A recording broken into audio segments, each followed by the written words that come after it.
Hi.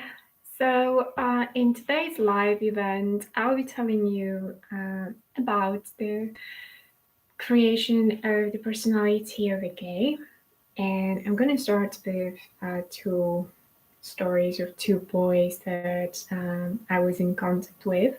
And um, during the next session, I think I'll tell you more about Nick Carter from Backstreet Boys band. I'll tell you more about Coca-Cola, about The Godfather and the sound call. Yeah, so uh, sorry.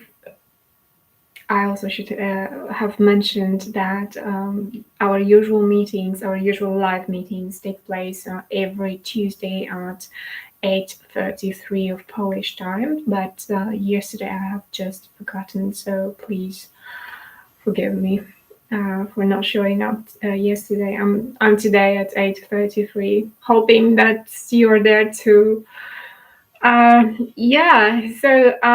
Let's start.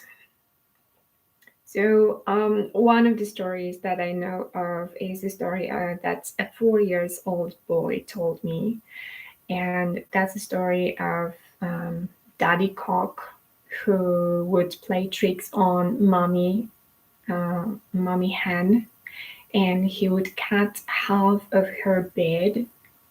And the thing is that he was just 4 years old, and well, what he said, he not only said that, but he kept on repeating that story. Well, yes, among other stories too, but that story was a recurring story, and he insisted on me to think up some stories for that particular plot of events. Um, so the thing is that when you are 4 years old, everything that you actually take, you produce, you create, you take from the outside. You take it from a fairy tale. You take it from a book that your mom has read to you. You take it from a conversation you heard in the kindergarten or at home. You don't produce that much on your own because you're only 4 years old. So all you can do is just recreate, like retell what you have heard. And what he was repeating, well, it seems like it was important for him to yeah, to talk about that particular story. And the story of Daddy Cog, the story of hens, the story of eggs, the story of Nicholas. I think it's a story of sexual abuse that is based on, giving the child a gift for sexual abuse, possibly a Kinder egg. Um, and it is also connected with exposing a child to a given literature. So one of the books that would be included here would be Le Petit Nicolas, written by René Goscinny. Well, it comes in 5 books.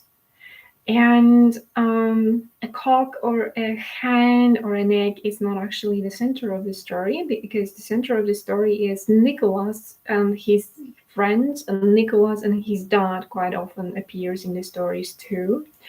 So you also have uh, eggs and chicken house included in everyday life, just like gypsy magic is included in everyday life. That it's as if hidden, that we don't see it, right? So in Le Petit Nicolas, little Nicolas, you can read about a school project and some eggs being mentioned, or making together an omelette, or paying a visit to the countryside and seeing a hen house. So it would be just, everyday regular context, right? When I read in the past that book with a boy who I believe is sexually abused, was the book was presenting a mixed reality, in a sense that it would depict a story when the children had to record a fight, and that Nicholas' dad and his neighbor started to fight. So when having a fight, the scene was recorded, and we as recipients didn't know if they really had an argument or if they just acted out so well, right? It seemed as if both of these options were possible. And later on, I will be telling you about Nick Carter from Backstreet Boys, who was a Gemini, and a Gemini album. So mixed reality also can be represented in twins, because they represent two opposite personalities, right? Although they are alike physically. Um, so the exposure of a child to some stories that include eggs, hens, and cocks would be relevant here. And having a friend in kindergarten or at school later on whose name is Nicholas, that would be relevant too. And that's the story of the boy that I know of. And then when he was 4 years old, he knew how to make a pancake, and he knew the recipe. And all I remember from that recipe was that he would use 2 eggs to make an omelette. And at 4 a.m. in the morning, there was a cock that would wake everybody up in the morning. And yeah. And it's something that they talk about by the table, right? So it's not only that you're waken up by the cock, but everybody talks about it by the table later on. And he would be also dancing to the song, which is called Chicken Song. It's a song created by Jay Gecko that depicts in the video clip a hen that's singing caw, caw, caw, right? So he would be the one, to skip the activity after a while, but he would be the first of all of us to skip the activity because he didn't want to dance to that song anymore.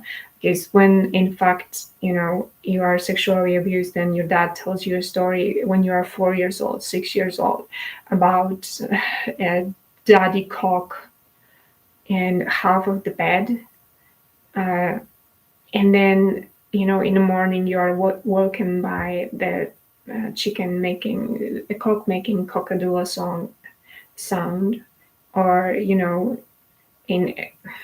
or you make a pancake.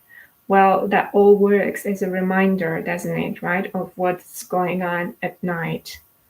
So you are not only sexually abused that way, but you're also psychologically abused by people who do it intentionally. He would be the one who would repeat to me a ginger with no egg, a ginger with no egg, and I just didn't know what was that about, But in his language, when he was still very young, he would just say it, ginger with no egg, or eggs would be mentioned by the table in the context when they are all of a sudden on a diet and they talk about it, that they don't eat any eggs anymore. So as there's this strong linking to literature that exposes you to the boy, Le Petit Nicolas, whose name is Nicolas. And then Saint Nicholas is the man who brings everybody gifts.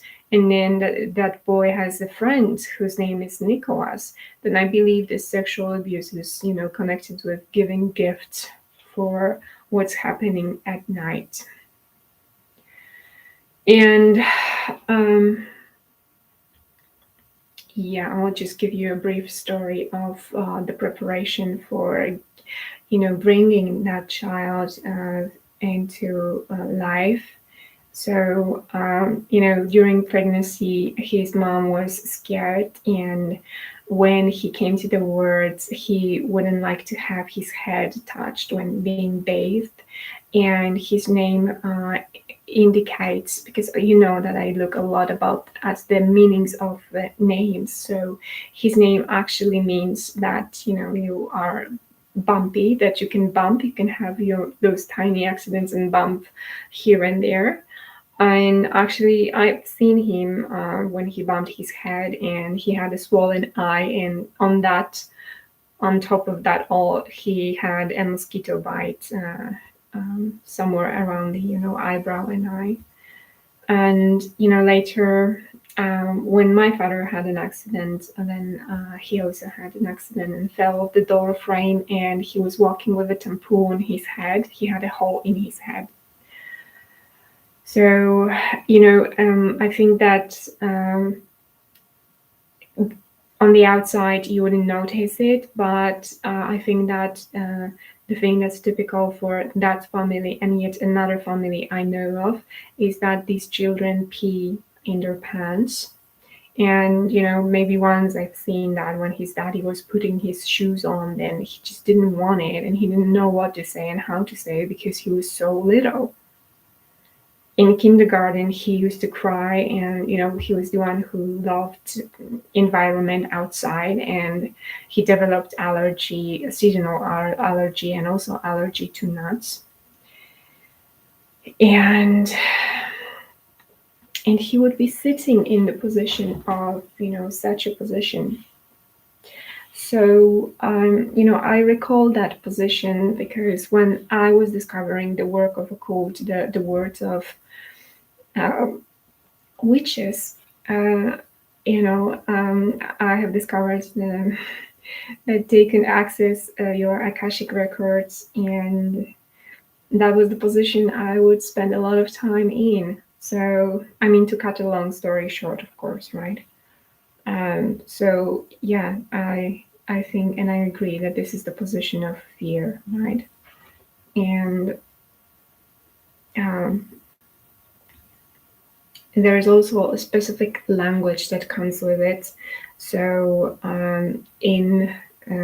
yeah, he would I would hear, for example, "Haven't you slept well, Eggy?" or "Chicken, come in." Or "Chicken House, come in." That could be a friend that has a nickname like that.